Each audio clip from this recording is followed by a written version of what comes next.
Hello, and welcome back to the Violet Library. Where are you listening from today? And if it's been a while you've been here, we understand that sometimes life gets in the way of a good night's rest. And if it's your first time joining us, we hope we are able to help you experience meaningful rest. Every time you arrive here, the Violet Library waits. A single lantern glows in the tall window, guiding you inside.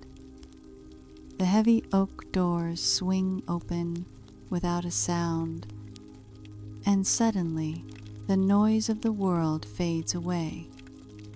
Within these walls, time slows. The shelves rise high above you, filled with books that whisper softly to one another. It is quiet here and safe. This is a place for you to rest.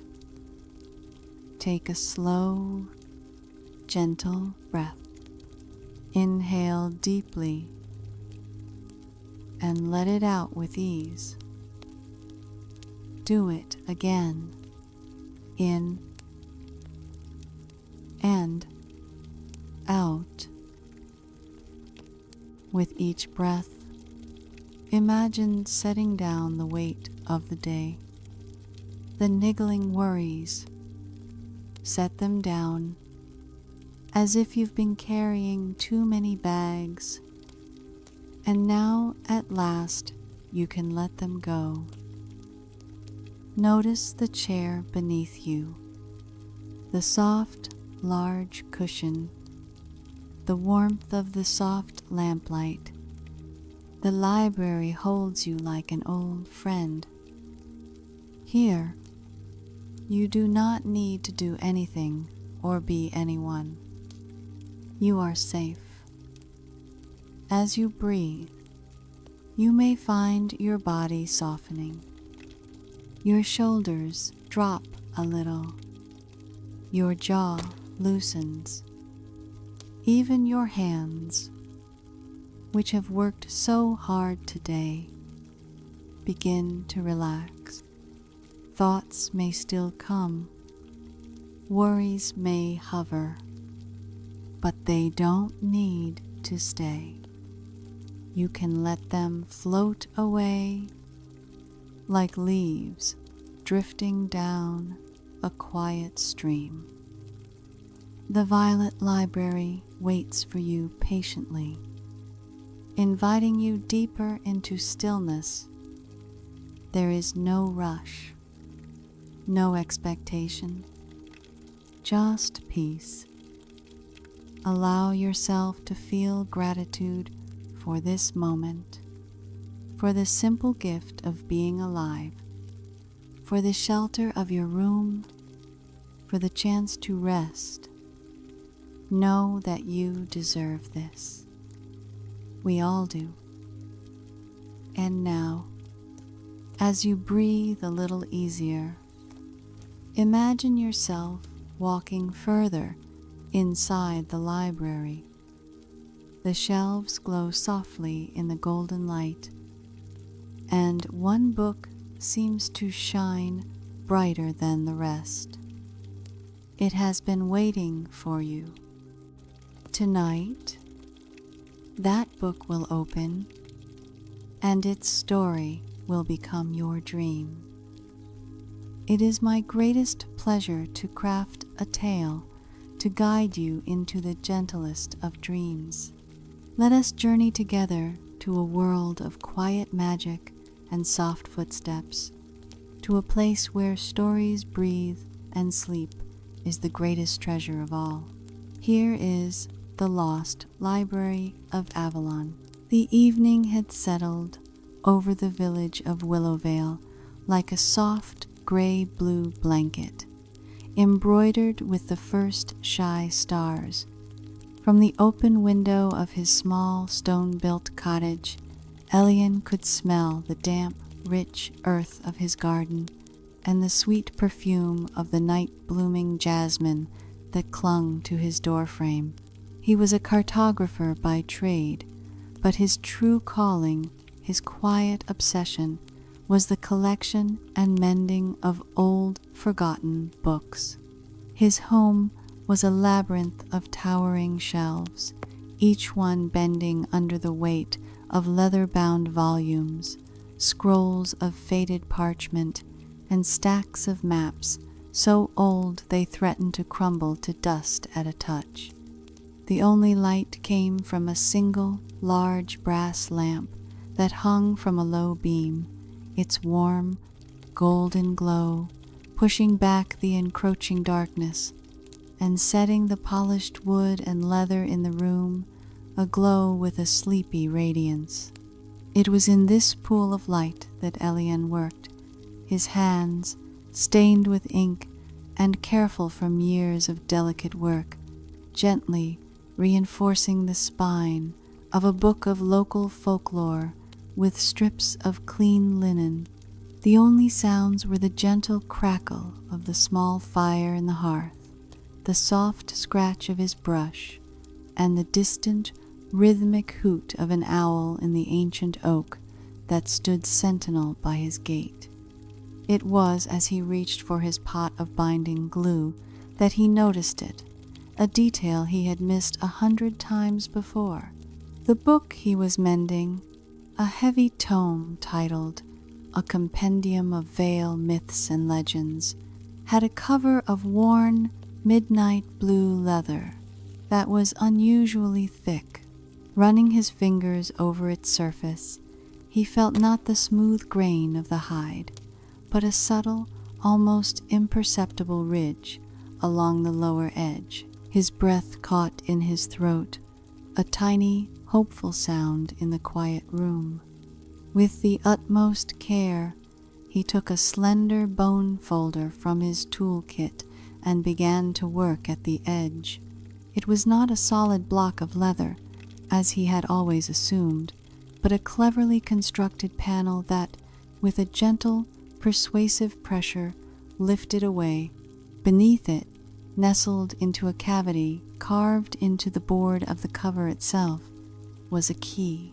It was not large, no longer than his thumb, and it was wrought from a metal that seemed neither silver nor iron, but something in between, a material that seemed to drink the lamplight and hold it, glowing with a soft, internal luminescence. Its bow was intricately shaped like a sleeping owl, its head tucked under a wing, and the bit was a complex puzzle of tiny, interlocking spirals and stars. There was no lock in his cottage, nor in any building in Willowvale he had ever seen that this key could possibly belong to. It was a key for a story, a key for a dream, and as he held its cool, gentle weight in his palm, he felt a profound and settling calm wash over him, as if the key itself was whispering a secret meant only for his heart to hear. He knew with a certainty that went beyond simple knowledge that this key was a signpost. It was an invitation. For years, he had collected whispers and fragments of tales about the Lost Library of Avalon, a mythical archive said to hold every story ever dreamed, every tale ever told, and every book that was ever lost before its words could find a reader. Scholars called it a fairy tale. Old mariners spoke of it in the same breath as Atlantis and Lioness, but Elian, surrounded by the silent, waiting stories on his own shelves, had always felt its truth in his bones. The key seemed to pulse with a soft, rhythmic warmth against his skin, a slow and steady beat that was not unlike a sleeping heartbeat. He knew he would have to follow its call. He wrapped the key in a square of deep blue velvet and placed it in the inner pocket of his waistcoat, right over his own heart. The compendium of myths he closed gently. The hidden panel now sealed once more, its secret passed on. The fire in the grate had burned down to a bed of glowing crimson embers, and the owl outside had fallen silent. The only journey to be made now was the one into sleep, and as Elian closed his eyes, he dreamed not of seeking, but of being welcomed, of tall, silent shelves and the soft, rustling breath of a million sleeping stories. The following evening, as the last sliver of sun dipped below the rolling hills and the world was painted in shades of violet and indigo, Elian found himself standing at the edge of the Whispering Wood. This was no ordinary forest. Its trees were ancient and vast, their gnarled trunks wider than cottages, and their canopies so dense they created a perpetual twilight on the forest floor, even at the height of noon. Local lore forbade entry after nightfall, speaking of paths that shifted and voices that mimicked your loved ones to lead you astray. But as Elian stood there, the key in his pocket hummed with a gentle, insistent vibration, and he felt no fear, only a deep and abiding curiosity. He took a deep breath, the air cool and fragrant with pine resin and decaying leaves, and stepped across the threshold. The moment he passed the first great boughs, the sounds of the village behind him, the distant lowing of a cow, the cheerful clatter from the inn vanished completely, replaced by a profound, watchful silence. It was not an empty silence, but a thick, velvety quiet, like the hush in a great cathedral. High above, he could hear the sigh of the wind moving through the needles of the pines, a sound like a distant, endless ocean. His own footsteps were muffled by a carpet of moss, so deep and soft it felt as though the forest itself was laying down a carpet for him, a welcome mat of emerald green. He walked on, the key's gentle warmth, a comforting presence, a tiny compass needle pointing him ever forward into the heart of the wood. He had been walking for what felt like both minutes and hours, time itself seeming to become soft and pliable in the enchanted air of the forest, when he saw the first glimmer. At the base of an enormous silver-bark tree, a patch of moss was beginning to glow. It was a faint, ethereal light, the color of moonlight on water, and it pulsed softly in the deepening gloom. As he watched, captivated, another patch, a little further along what might have been a path, began to glow with the same gentle radiance. Then another, and another, creating a trail of luminous, moonlit stepping stones that led away from the familiar and deeper into the unknown. The moss was not merely reflecting light, it was generating it from within, each tiny frond a minuscule lantern. Elian approached the first patch and knelt down, his hand hovering just above it. He felt no heat, only a cool, soothing energy that tingled pleasantly against his skin. It was the most beautiful path he had ever seen. A river of starlight poured onto the earth, and he knew without a single doubt that it was meant for him to follow. He rose and began to walk the path of moonlit moss, each step a silent event, each breath a draught of cool, enchanted air. The trees seemed to lean in as he passed, not threateningly, but with a quiet, ancient curiosity, their leaves rustling in soft, unintelligible whispers.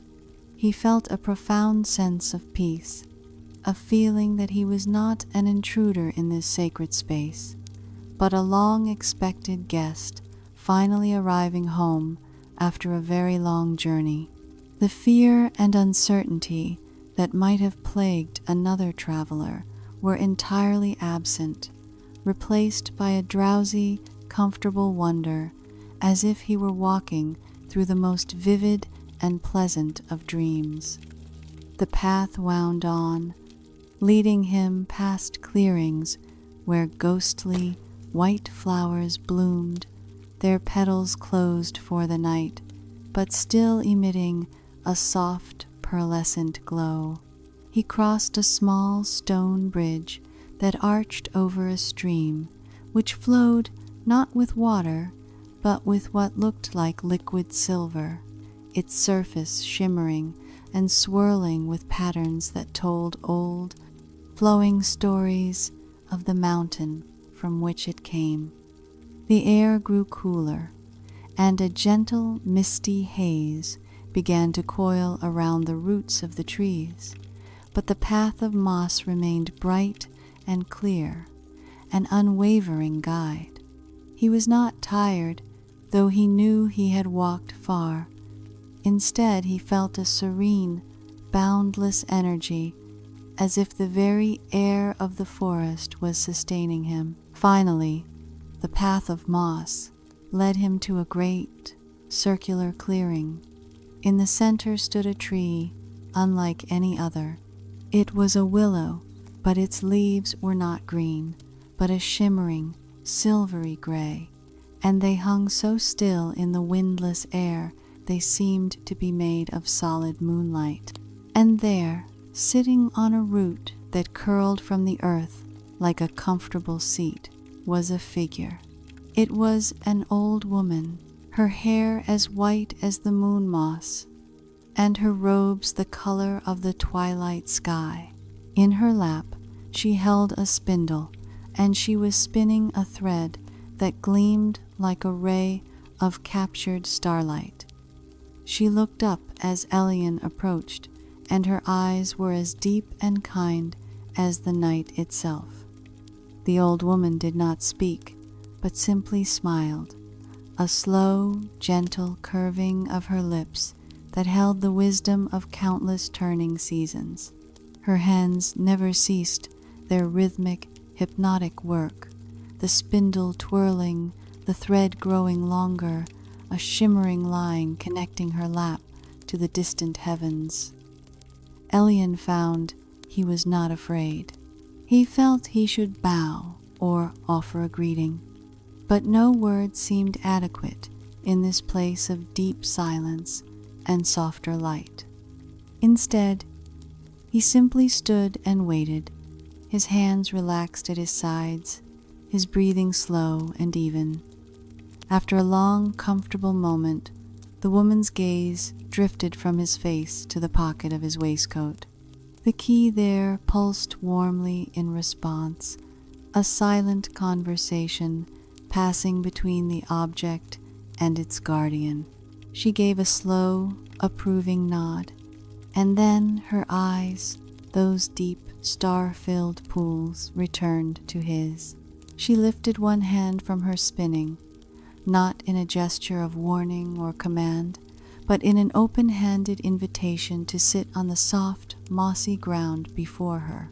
Elian did so, folding his legs beneath him, feeling the cool, living dampness of the earth seep through the fabric of his trousers, a grounding, calming sensation.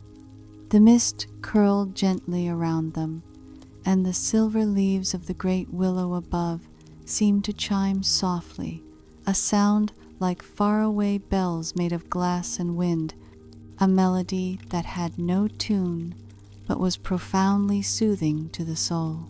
He realized he had been holding a tension in his shoulders, a slight anxiety from the journey, and now he let it go, exhaling it into the peaceful air where it simply dissolved, leaving him feeling lighter and more at ease than he could ever remember being. "You have come a long way, story mender," the woman said, and her voice was not the crackle of old age, but the clear, soft sound of water flowing over smooth stones in a hidden grotto. It was a voice meant for listening to in the quiet of the night, a voice that promised comfort and rest. "You carry the key, not as a thief would carry a tool for forcing locks, but as a gardener carries a seed with the hope of what it may grow into." She resumed her spinning, the whir of the spindle a soft, rhythmic counterpoint to her words. "Many have sought the library. They come with torches and loud voices, with maps drawn from ambition, seeking to possess its knowledge, to claim its power. The woods do not open for them. The moss remains dark. The library sleeps on, undisturbed by their clamor." She looked at him, and her gaze seemed to see all the way to the core of him, to the quiet boy who had always preferred the company of books to people, to the man who found his greatest joy not in reading stories, but in healing them, in giving them back their voice. "But you, Elian, you are a listener. You are a mender. The library does not need another master. It needs a keeper. It needs a friend." Her words settled over him like a soft, warm cloak, and he understood that this was the true test, a test not of courage or strength, but of heart. The key had not chosen a hero or a warrior. It had chosen a quiet, careful man who understood that some things, the most precious things, are not to be owned, but to be cherished. "The library is close now," she murmured, her eyes drifting shut for a moment, as if she, too, could feel its nearness. "It exists in the space between waking and dreaming, in the quiet moment when a story begins to form in the mind. To find it, you must not seek it with your eyes, for eyes can be deceived. You must feel for it with your spirit. You must listen for the breath of it." She paused her spinning and gestured to the air before the great willow. "The threshold is here, but the door will only open for one who is ready to truly see. Close your eyes, story mender. Listen to the silence. Feel for the story that is waiting just for you." Elian, without a moment's hesitation, obeyed. He closed his eyes, shutting out the mesmerizing sight of the glowing moss and the silver willow. He let the sounds of the forest fill him, the soft chime of the leaves, the whisper of the mist, the rhythmic whir of the spindle. He felt the gentle weight of the key over his heart, and he focused on its soft, warm pulse. He breathed in and out, slowly, deeply, letting go of all thought, all intention, all desire. He simply listened, and in that profound, receptive silence, he began to feel it, a presence, vast and gentle, and impossibly old. It was not a building of stone and wood, but something alive, breathing in time with the universe itself. It was a heartbeat of pure narrative, a slow, steady rhythm of countless tales sleeping side by side, and as he felt it, he heard, not with his ears, but in the very center of his mind, the soft, distinct, and welcoming sound of a lock turning over. Elian opened his eyes. The clearing was gone. The silver willow, the old woman, the mist, all had vanished. He was standing in a place that defied all logic and geography, a space that was at once vast and intimately cozy. He was in the Lost Library of Avalon. He stood at one end of a great hall, so long that the other end was lost in a soft, golden haze. The ceiling was not a ceiling at all, but a living, breathing firmament of deep, velvety blue, where soft, slow-moving lights drifted like sleepy fireflies, their gentle illumination falling in pools and shafts upon the landscape below. And what a landscape it was! The hall was filled with bookshelves, but these were not the static wooden structures of his own cottage. They were living trees, their trunks forming the supports, their branches twisting and curling to form alcoves and nooks and reading perches, all laden with books of every size and description. Some shelves were crystalline, glittering with internal light. Others seemed to be made of woven shadows that held the books in a gentle, dark embrace.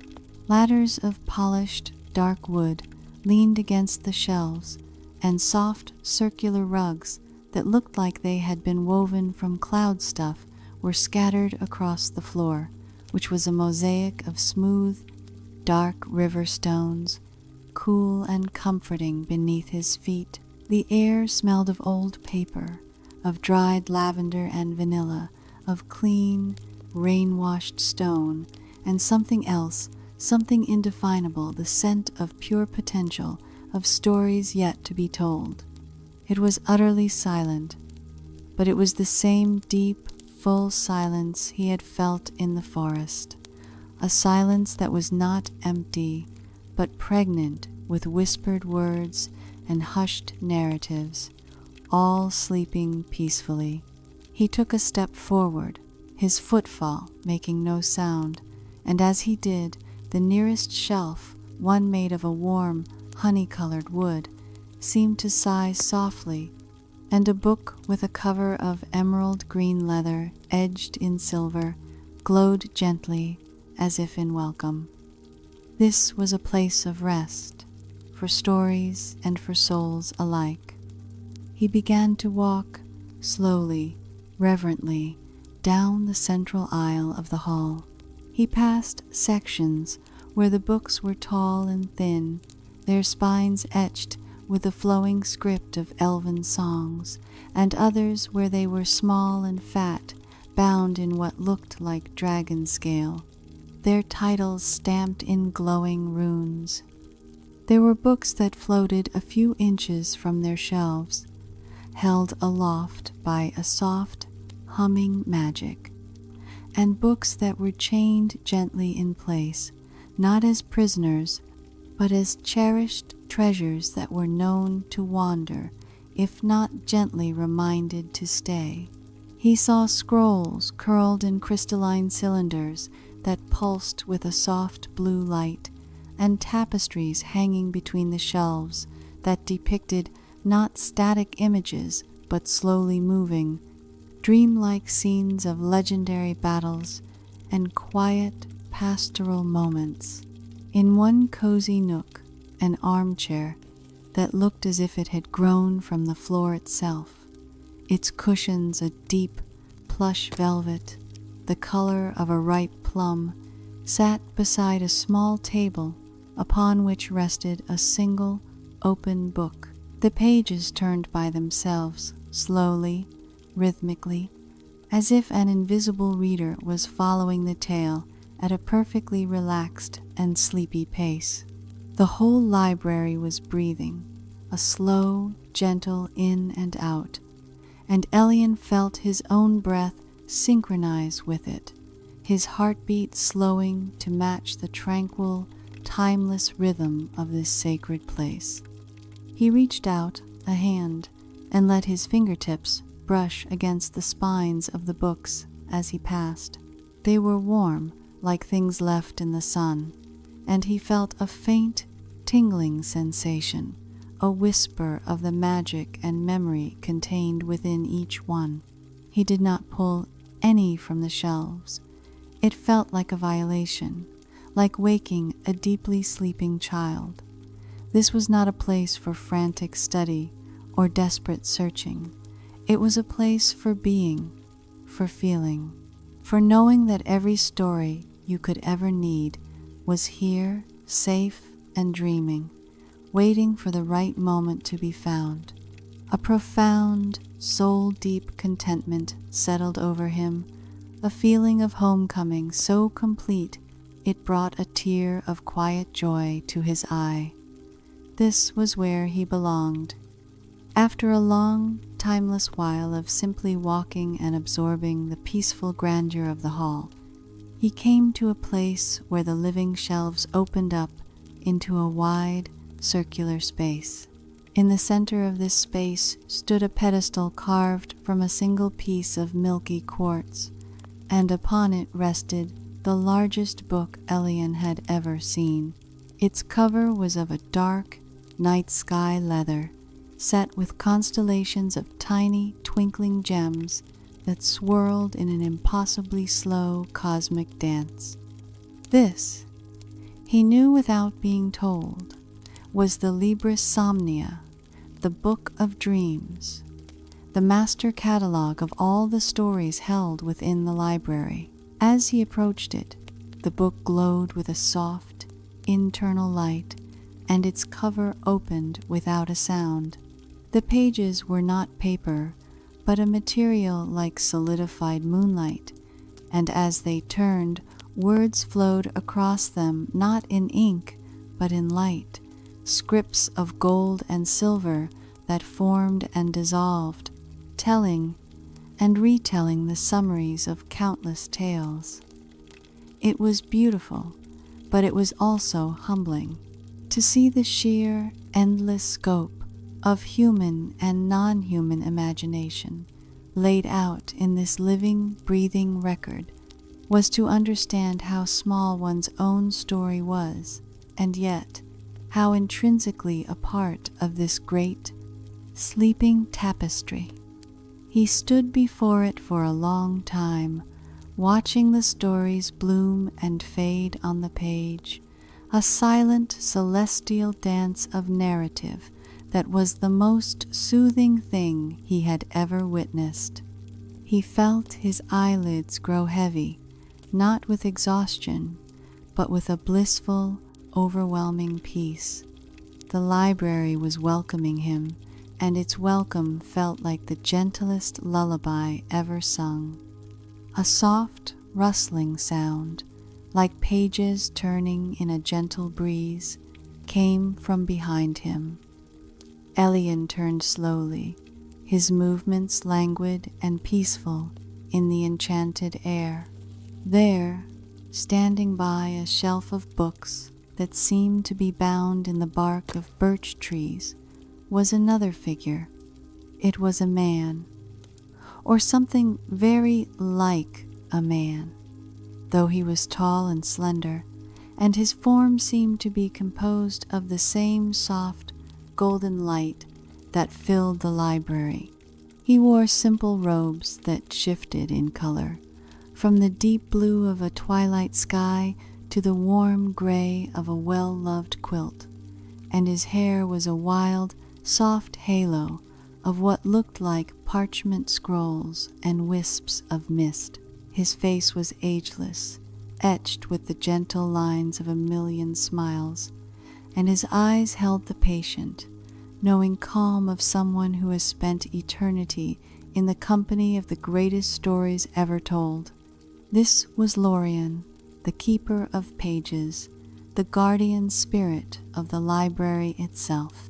He held in his hands a book that was shedding tiny, glowing motes of light like golden dust, and he was gently brushing them back into the spine with a tool made of a single white feather.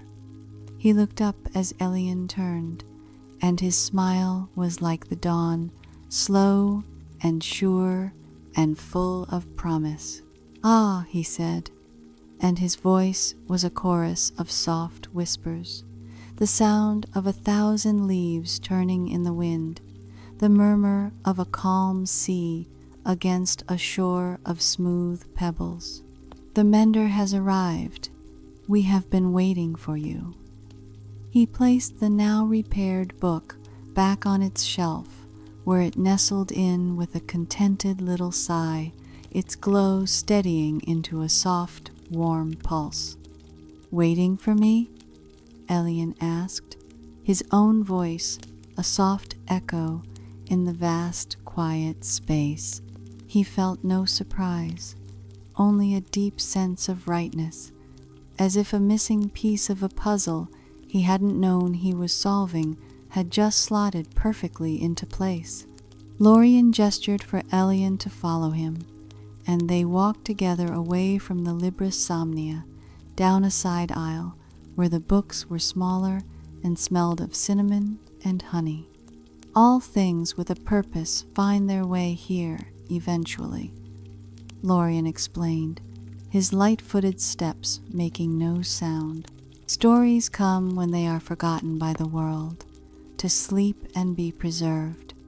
And keepers come when the library calls for them. The previous keeper, a wonderful woman with a laugh like ringing bells, her task is complete.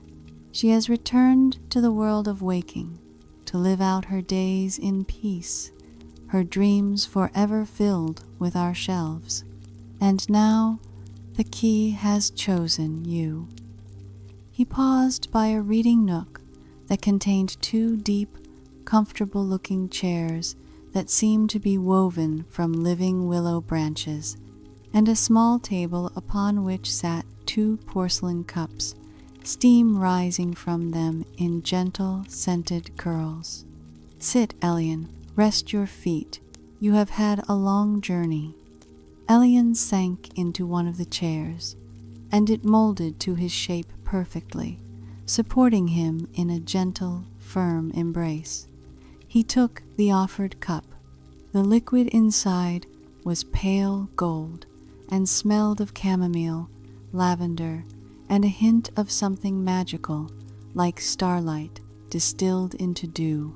He took a sip, and a wave of warm, soothing relaxation flowed through his entire body, from the tips of his fingers to the soles of his feet. It was not a potion of sleep, but a draught of pure, undiluted calm. Lorien sat opposite him, his luminous form casting a soft, comforting glow over the little nook. "Your work," Lorien said gently, "is not to catalogue or to enforce rules. Your work is to care, to listen, to mend. Sometimes a story grows sad or lonely and its binding weakens. Sometimes a tale from the waking world is so powerful it resonates here, and we must find a place for it. Yours is a calling of the heart, Elian, a quiet, patient, loving craft." As Lorien spoke, a small, flickering light, like a will-o'-the-wisp, came darting down the aisle. It zipped around Elian's head once, twice, leaving a trail of soft, golden sparks in the air before coming to rest on the arm of his chair. As the light settled, it resolved into the form of a tiny creature no larger than Elian's hand. It had the general shape of a dormouse, with soft, fawn-colored fur and bright, intelligent black eyes. But from its back grew 2 delicate, translucent wings, like those of a dragonfly, that shimmered with iridescent colors. "It was a page sprite," Lorien explained, "one of the many little spirits that helped tend to the books. This one, whose name was a chime-like sound that meant whisper, had apparently taken an immediate liking to Elian. Whisper chirruped softly, a sound like a tiny, tinkling bell, and nudged Elian's hand with its warm, soft head. Elian smiled.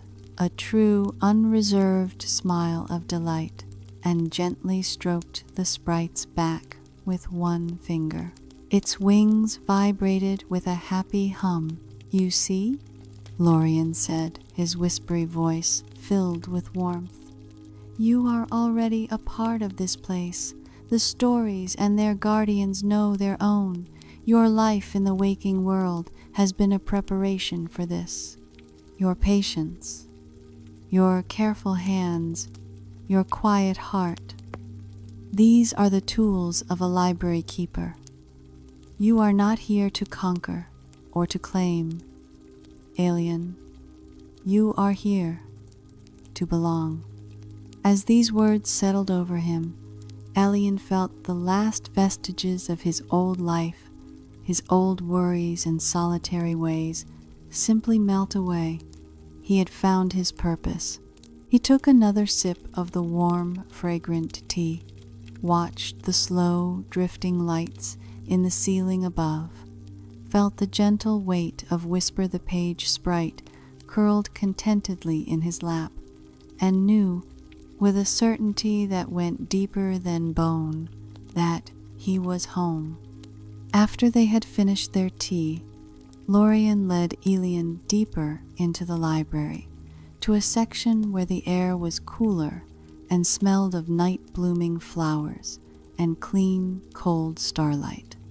Here, the shelves were fashioned from smooth, dark stone that looked like it had been quarried from the moon itself, and the books that rested upon them were bound in covers of woven moonlight and shadow, their titles etched in script that shimmered like distant galaxies. It was the section of moonlit tales, stories of romance and quiet mystery, of nighttime journeys and promises made under a silver sky. But one of these books was in distress. Lorien gestured to a volume that sat slightly apart from the others on a small onyx stand. Its usual glow was flickering, dimming and brightening erratically, and a faint, sad sigh seemed to emanate from its pages, tiny, silvery motes. The physical manifestation of its words were drifting from its slightly warped covers, like sad, lost fireflies. "This one," Lorien said softly, his own light dimming in sympathy, "is the lover's promise. It is a tale of two souls separated by a great war, who vowed to find each other again no matter how many lifetimes it took. But in the waking world, the last person who knew the full story by heart has passed on. The memory is fractured. The story is forgetting itself." Elian looked at the ailing book, and his heart ached with a familiar, gentle compassion. This was what he did. This was his craft. He approached the book not as a magician, but as a healer.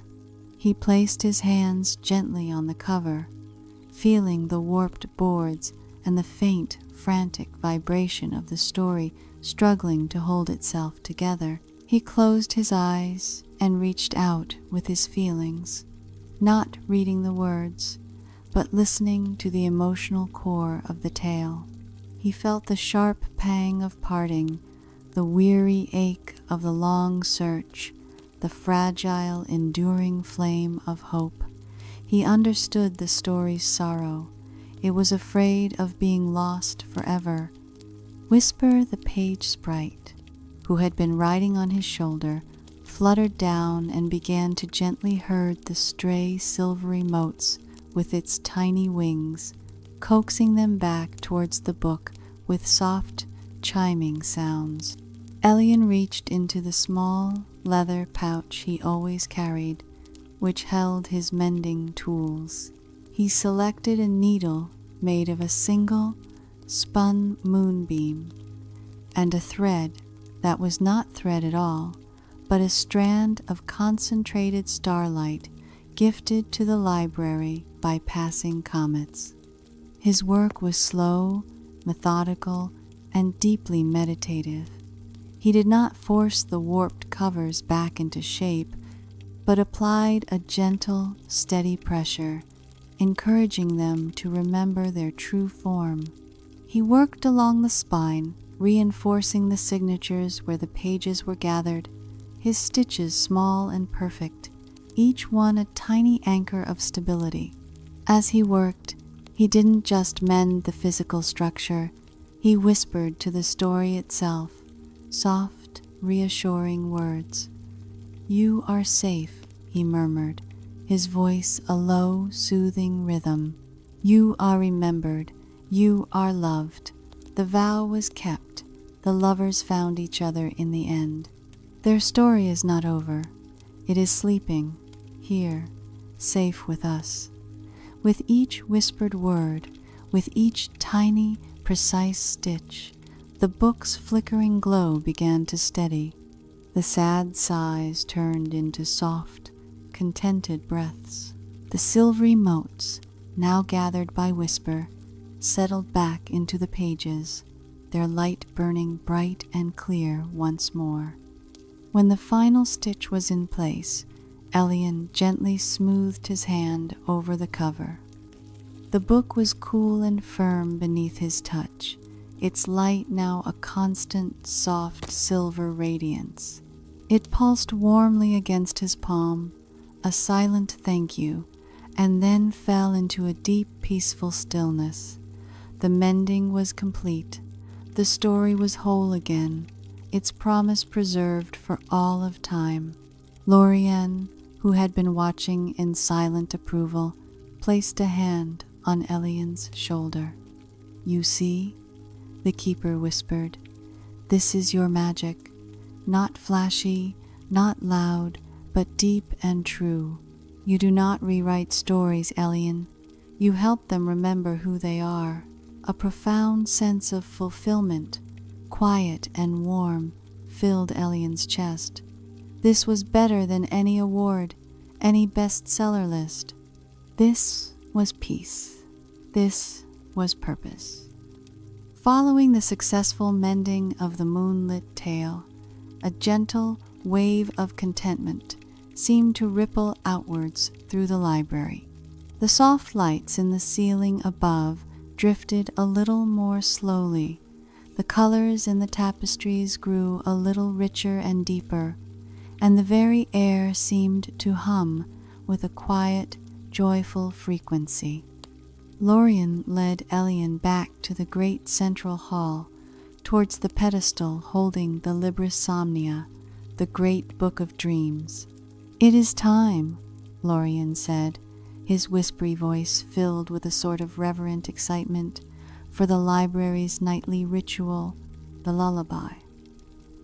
As they approached, Elian saw that the book was no longer displaying shifting summaries of stories. Instead, upon its pages of solidified moonlight, a single, beautiful, complex piece of music was being written in real time, the notes appearing as swirls of gold and silver light, each one a tiny, perfect star. The music was not heard with the ears, but felt in the soul a deep, resonant, and profoundly soothing vibration that seemed to emanate from the very stones beneath their feet and the air around them. It was a melody that had no beginning and no end, a continuous, flowing river of sound that spoke of quiet forests, gentle rains, soft blankets, and the safe, warm darkness of a mother's embrace. It was the combined essence of every peaceful moment in every story ever told, woven into a single, endless lullaby. Elian felt his breath deepen, his muscles relax completely, and his mind, which was usually alight with the quiet hum of thought, grew still and clear as a mountain lake at dawn. This was the sound of sleep itself. This was the heartbeat of dreams. All throughout the vast hall, the library was responding. The books on their shelves began to glow a little more brightly, each one pulsing in time with the slow, steady rhythm of the lullaby. It was not a chaotic display, but a harmonious, synchronous light show, a silent choir of countless stories breathing together in perfect unison. The floating books swayed gently in place, as if rocked by an unseen hand. The tapestries depicting great battles showed the warriors laying down their arms and sitting by campfires, sharing stories instead of blows. The great living shelves themselves seemed to settle, their leaves rustling in a soft, sighing counter-melody to the cosmic lullaby. Even the page sprites, like little Whisper, who had now curled up in the hood of Elian's cloak, grew still, their tiny lights dimming to a soft, sleepy glow as they listened to the music of their home. Elian looked at Lorien and saw that the keeper's form was shimmering, becoming less distinct, blending into the soft golden light of the library itself. He was not disappearing. He was joining the song, becoming one with the ritual of rest. This happens every night. Lorien's voice echoed softly in Elian's mind, no longer needing physical sound. The library sings its stories to sleep, and in doing so, it sings a little of that peace out into the world, to all those who are listening in their dreams. This is one of our most important tasks, Elian, to be a beacon of rest in a world that often forgets how to be still. Elian understood. He was not just a keeper of physical books. He was a guardian of peace, a steward of silence. He closed his eyes, letting the vibrational lullaby wash through him, feeling it soothe away the last remnants of tension, of worry, of time. He was not just in the library. He was a part of it, and he was sleeping even as he stood there, awake in a dream. When Elian opened his eyes, he was back in his own cottage. The first pale light of dawn was filtering through the window, painting the spines of his books in hues of rose and gold. He was sitting in his favorite armchair by the hearth, where the fire had long since burned down to cold ash. For a moment, he felt a pang of loss, a profound longing for the soft golden halls and the breathing silence of the library. Had it all been a dream? A wonderfully detailed, incredibly vivid dream born from a lifetime of loving stories? He moved to stand, and something soft and warm shifted in the hood of his cloak. A small, sleepy chirrup sounded by his ear. Reaching up, his fingers brushed against the soft, fawn-colored fur of Whisper the Page Sprite. The tiny creature was still there, curled up and fast asleep, its iridescent wings folded neatly against its back, its whole body radiating a contented, warm glow.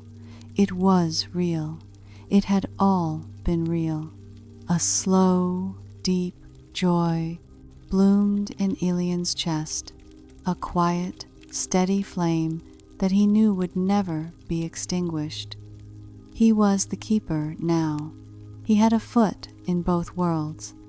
He carefully lifted Whisper from his hood and settled the sleeping sprite into a small, comfortable nest he made from a woolen scarf in a basket on his desk.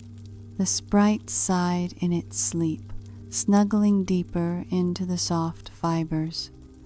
Then Elian reached into the inner pocket of his waistcoat. The key was still there, wrapped in its square of blue velvet. He unfolded the cloth and looked at it. The owl-shaped bow seemed to be sleeping more peacefully than ever, and the metal glowed with a soft internal light that was just visible in the dim room. It was no longer just a key, it was a promise that his true work was just beginning, and a reminder that the greatest adventures are not always found in grand quests, but in quiet moments of care and connection. His life in Willowvale would go on, but it was now imbued with a new and magical purpose. His days would be spent in his cottage, mending the books of the waking world with the same love and care he had shown the moonlit tale. But his nights belonged to Avalon. He knew that when he slept, his spirit would answer the call of the key. He would walk the path of moonlit moss, guided by Whisper's cheerful light, and pass through the threshold to stand once more among the slumbering shelves. He would sip tea with Lorien and listen to the ancient keeper's wisdom. He would walk the silent aisles, feeling the story's dream, and he would mend those that needed his gentle touch. He was a bridge, a living link between the world of bustling, noisy life and the sacred, silent repository of all its dreams. He was a weaver of peace, a restorer of memory, a friend to all stories. As the sun rose fully, casting long, warm beams of light across his cluttered, cozy workshop, Elian felt not tiredness, but a deep, resonant peace. He picked up a book from his desk, one that needed a new hinge. He selected his tools, his hands steady and sure. He had work to do in both his worlds. But for now, in the gentle light of a new day, with a sleeping page sprite as his companion, he simply sat and breathed and smiled. The lost library was found. It was safe, and so, at long last, was he. The story was over, but the dream, the beautiful, endless dream, had just begun. And so, my friend, the story of the Lost Library of Avalon comes gently to a close. Here in the Violet Library, the book slowly closes, its glow softening as it returns to the shelf. The golden lamplight around you grows warmer, wrapping you like a blanket. You are safe. You are cared for. Take another slow, easy breath in and out. Let your shoulders sink deeper, your body heavier. Feel the quiet of this moment surrounding you like the hush of a starry night. Remember, you can always return here. The Violet Library will be waiting, its shelves filled with stories, its lantern lit just for you. Whenever you need rest, whenever you long for peace, these doors will open. For now, let go of the day. Drift into the calm, into stillness, into sleep. The sea is steady, the sky is endless, and you are held between them in peace. Good night, my friend, until we meet again.